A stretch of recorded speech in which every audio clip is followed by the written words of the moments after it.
campaign prepares an amazing table, but multiplayer's your meal. I could eat it every goddamn day, forever. It's like sitting around on the couch with 7 of your buddies, playing Halo multiplayer, trash talking.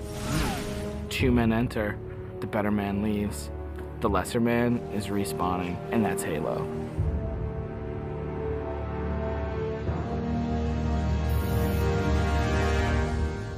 The beta. It's super important to have these like big ticket like milestones that sort of force a bunch of wishy-washy designers to get their shit together. So for the multiplayer team, it is absolutely a test of all the stuff we've been doing. Destination. I'm really terrified about what people are going to say. The public beta is where it all comes together. Beat the shit out of our code, come break our cookie system, come try to, like, it's a great security test. Maybe they're going to find new glitches that we can fix. That's why I'm like, please, please, find new glitches, find new glitches. We made a bunch of changes in Reach that are pretty significant. For multiplayer, especially, there's a lot of people who are super passionate about the features that we put into it. The DMR is absolutely an awesome, worthy successor to the battle rifle. You kind of get control over how accurate your shot is going to be. If you're spamming that trigger as fast as you can fire it, it's going to go kind of wild. If you're trying to like hit a guy really, really far away, then you have to slow that down.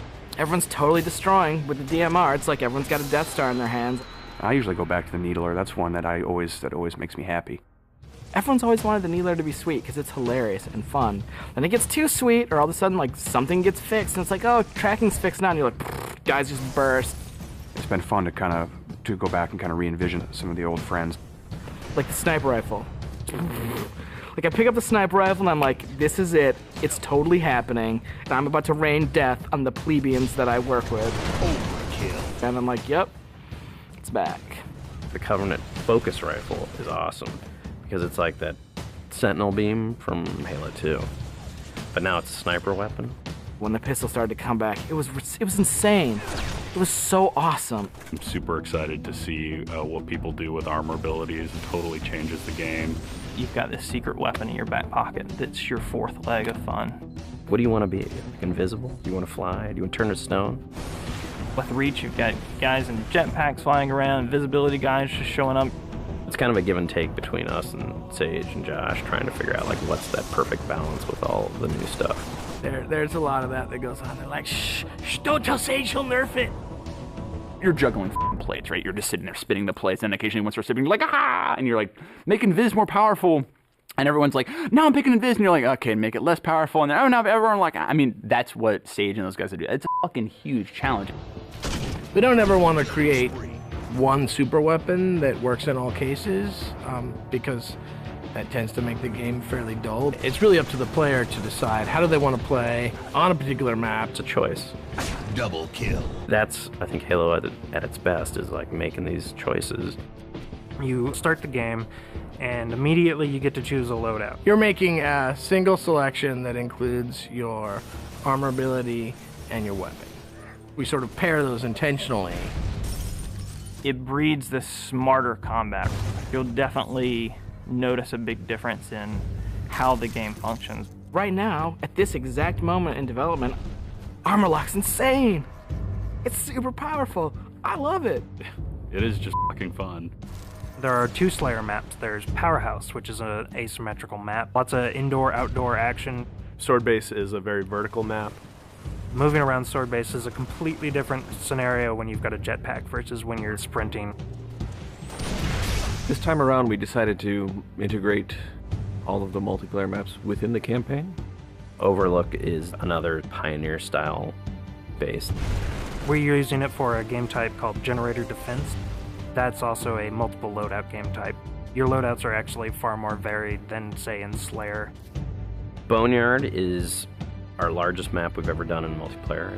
It's definitely the most complicated multiplayer space we've ever tried, and it's also a new game type. Invasion is this big team battle. We sort of sat down and said, let's try to make an objective game that has elements like Slayer and try to make that more fun. And we wanted a big, huge, lots of guys and all these fictional elements. We've added a couple new objective game types, Headhunter, Stockpile. Headhunter. It's so much fun.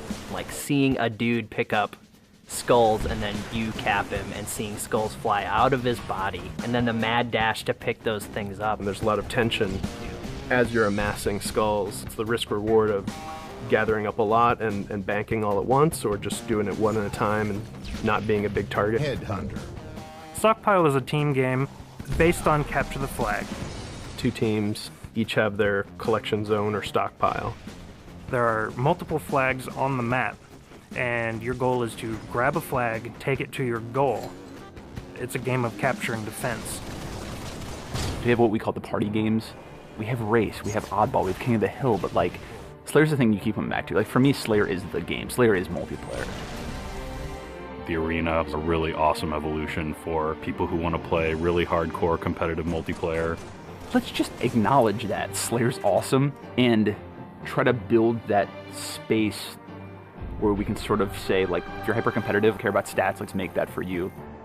Bam, games, push, rating, push, division. The better you play, you'll eventually be put into a division. The arena divisions are broken up into Onyx, Gold, Silver, and Steel. You can say, oh yeah, I was Gold, you know, and like that means something. And I'm like, oh yeah, that's cool. You're basically a AAA baseball player. And I'm like, I'm Onyx. Like, you just met f***ing Roger Clemens. Our matchmaking system is really good at matching people up based on skill. What it has never been really good at before is saying, well, how much fun will these 2 people have playing together? I'll sing. Some of it's obnoxious. I'll get muted. Why can't I tell the system, dude, find me the people who love playing like a team player? Instead of just trying to put 8 people in a game together, we first use the social preferences for finding teammates. And then we can say, find 4 other people who are really good skill match. Without players thinking about it, we hope that it'll lead to better social encounters. Active roster essentially is us bringing the Y menu back from Halo 2. It's a way of saying, friends are online and this is what they're doing, so I can hook up with them with a minimum of fuss. Everything that you see in the game, there's a path to getting. We can make this game about you. I really wanted to make sure that players were able to invest themselves in the Spartans that they create, and then be able to carry that Spartan back and forth between campaign and multiplayer seamlessly without them feeling like it's 2 different experiences. Start at 0, nothing. Invest, play the game, no freebies. You're beta testing. Have a t-shirt. Little avatar t-shirt. I'll be wearing one. The fans should never assume what you see in the beta is set in stone. What's working about Powerhouse? The jetpack is practically crying out for abuse. Is Rocket Spawn open? Is that good? In the end, it's all about the game, and the game is king. There's that magical step in the process, like it stops being software, and all of a sudden it's more like this thing. I'm playing with my friends having a beer. It's awesome.